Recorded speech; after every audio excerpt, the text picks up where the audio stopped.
শহীদ রাষ্ট্রপতি জিয়াউর রহমান এই খাল কাটা কর্মসূচি শুরু করেছিল বাংলাদেশে।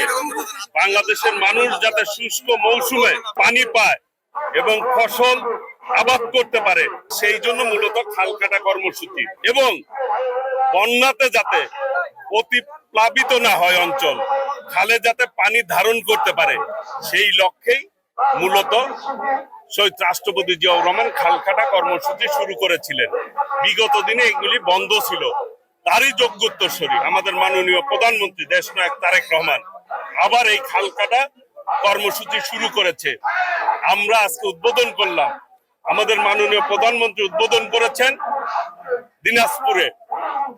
সারা বাংলাদেশেই প্রত্যেকটি জেলায় আমাদের মাননীয় মন্ত্রী এমপিগণ তাদের এলাকায় এই খাল খনন কর্মসূচি উদ্বোধন করেছেন।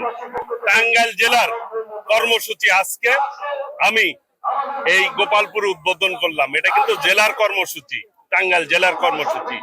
এর মধ্য দিয়ে আমরা প্রত্যেক জায়গার খালগুলি আমরা পুনর্খনন করব এবং যেগুলি প্রয়োজন নদীর সাথে সংযোগ করে আমাদের এই খনন প্রক্রিয়া চলবে, যাতে করে শুষ্ক মৌসুমে মানুষ পানির চাহিদা মিটআপ করতে পারে। মাননীয় প্রধানমন্ত্রী নির্বাচনের পূর্বে যে ওয়াদা করেছিল, সেই ওয়াদা এখনো কিন্তু মানুষের ভোটের দাগ শুকায় নাই। তার পূর্বেই প্রত্যেকটি ওয়াদাই কিন্তু বাস্তবায়ন শুরু হয়ে গিয়েছে।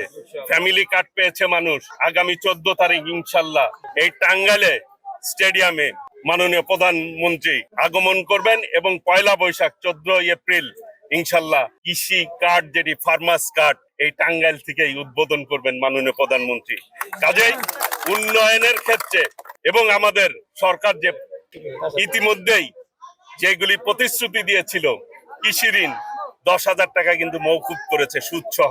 জনগণ যে প্রত্যাশা নিয়ে আমাদেরকে ভোট দিয়েছে এবং যে আশা নিয়ে আমরাও কমিটমেন্ট করেছিলাম, ইনশাল্লাহ সেই প্রত্যাশা আন্তরিকভাবে আমরা ইনশাল্লাহ পূরণ করব।